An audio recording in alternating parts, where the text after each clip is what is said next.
Scientific Sunday, Genetics 101 with Ryan Rottermer, Director of Genetic Education. I think this might be the last one for a little while till we start back up again. I mean, we've received so much incredible information that's all located on the right-hand side. When you click under blog, you can just go right to genetics and you can just read them. But we were wrapping up this series, and really, in this particular post, we were exploring what to expect during your actual genetic counseling appointment.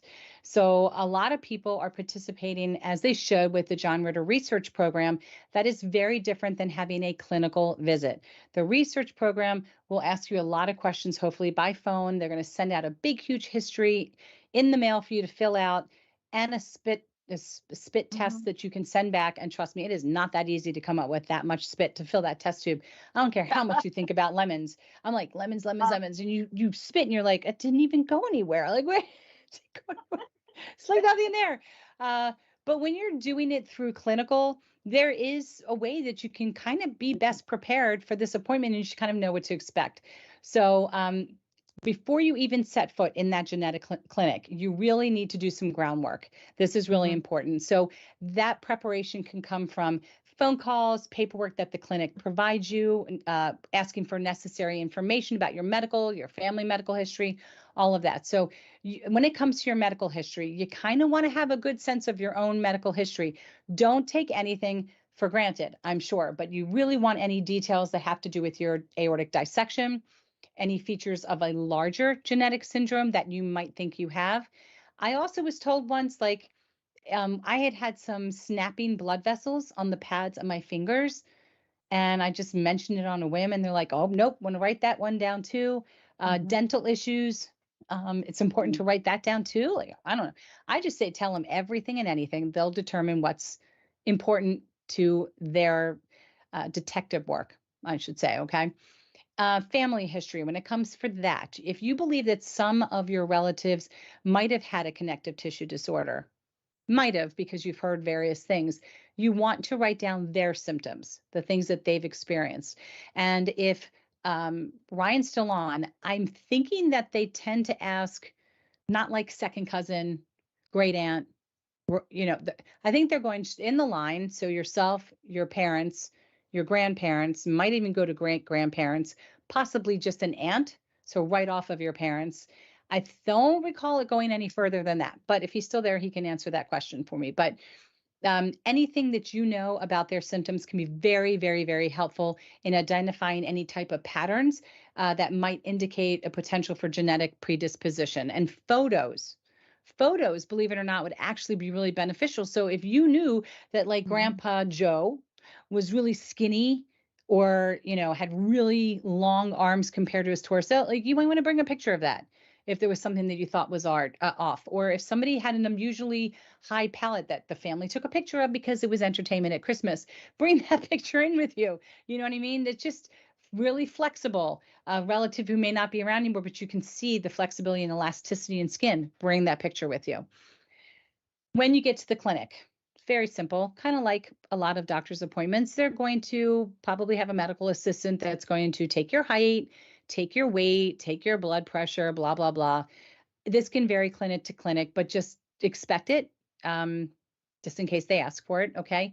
And after the vitals and your medication history, just like any normal doctor's appointment, after all of that has been taken, and again, this does vary by clinic, that's when you're probably going to meet with your genetic counselor, and they play a very vital role in this genetic counseling appointment.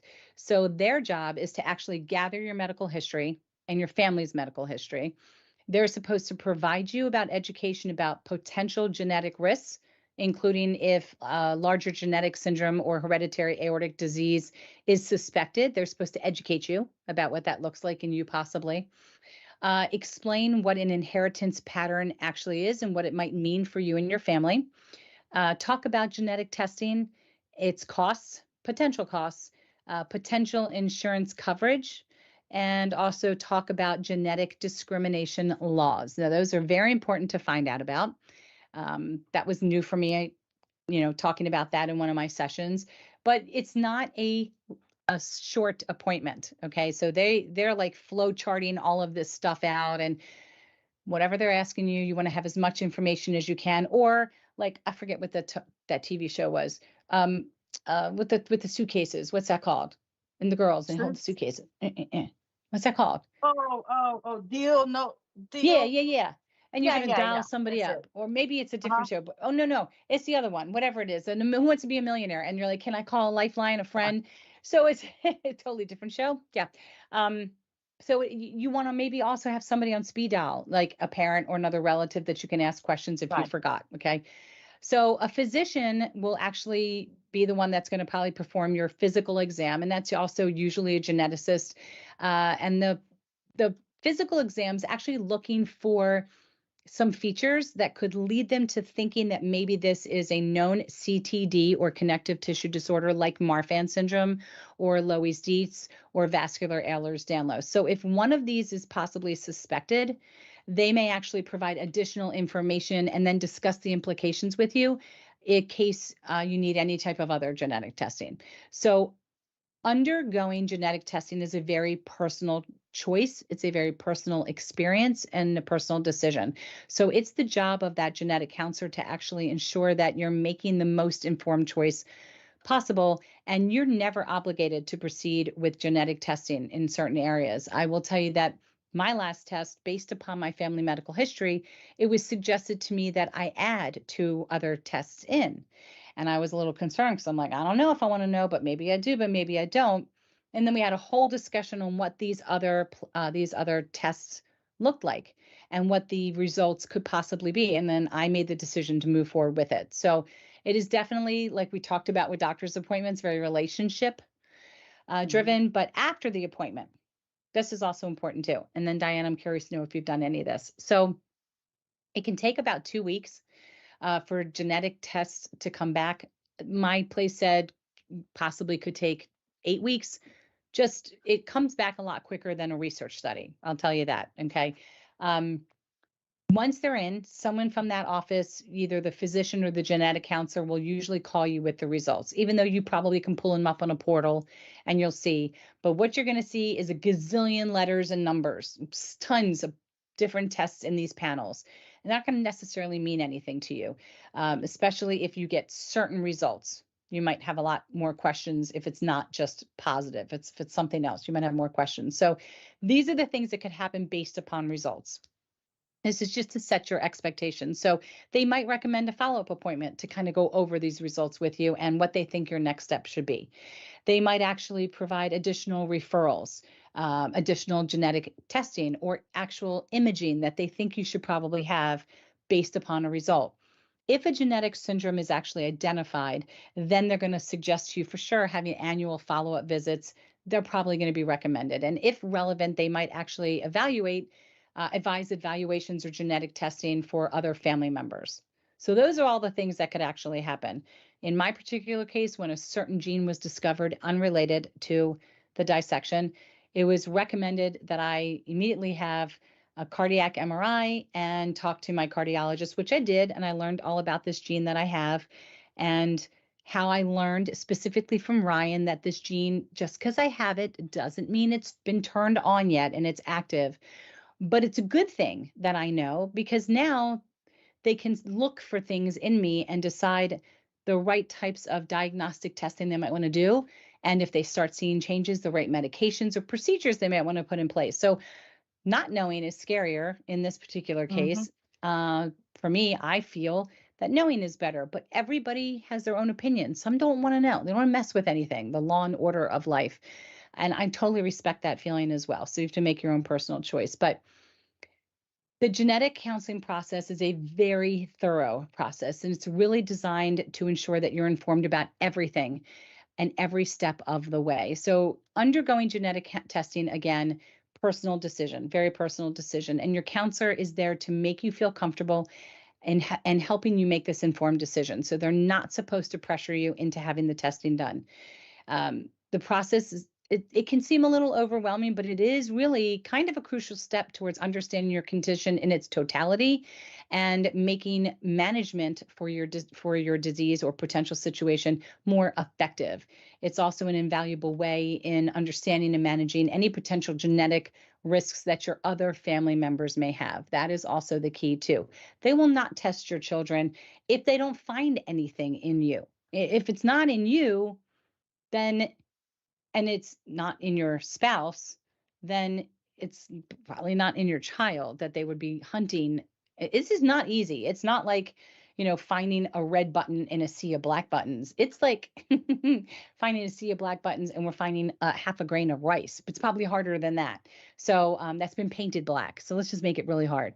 So they really have to look at all of the information to make their decision what type of test and if they're going to move forward with those tests. So not something to be taken lightly, but this is a long appointment and it's a little bit of a process. But for those who choose to go on this road, well worth it. Now, Diane, have you had any type of genetic testing done? I have. Okay. I went through the John Ritter when they had that kind of the testing done, and it took a while for them to get back to me. And then I received a packet from them. I'd say about 3 months, 3 or 4 months later. Totally forgot about it, but yes, I got a package, and in that package, I received like something that I really didn't understand all them numbers and stuff, but it did have some uh genetics involved with it, and it did a letter was in there saying about having my children tested. I called my children and told them, look, y'all need to get tested. And for some reason, they're boys, and they said they did not want to know.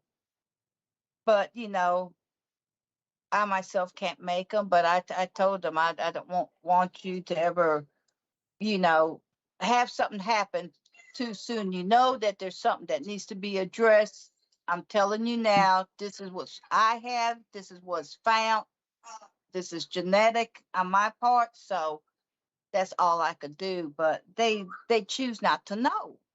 Did they actually find a genetic reason, or did they find a VUS, which stands for a variant of unknown significance? Did they find actually something? Yes, they did. As a matter of fact, I gave that to Dr. Cavender has a copy of that, and I gave it as well as Dr. U Daly. Anything medical, I gave to them, including, stuff with my connective tissue disease. I gave them all the tests that I have done. I gave them all my paperwork. So, you know what, in that case, even though we realize there's a 50-50 chance that your sons can have whatever variant mutation or whatever it is that you have, they can, in the very least, should treat themselves as if they already have it. So that would require just to be seen and have an echo or a CAT scan or an MRI or a TEE we're hearing now. So have any one of these tests to get a baseline. And let them say, oh, your aorta looks perfectly normal. I'll see you in 3 to 5 years. Let the specialist make that decision.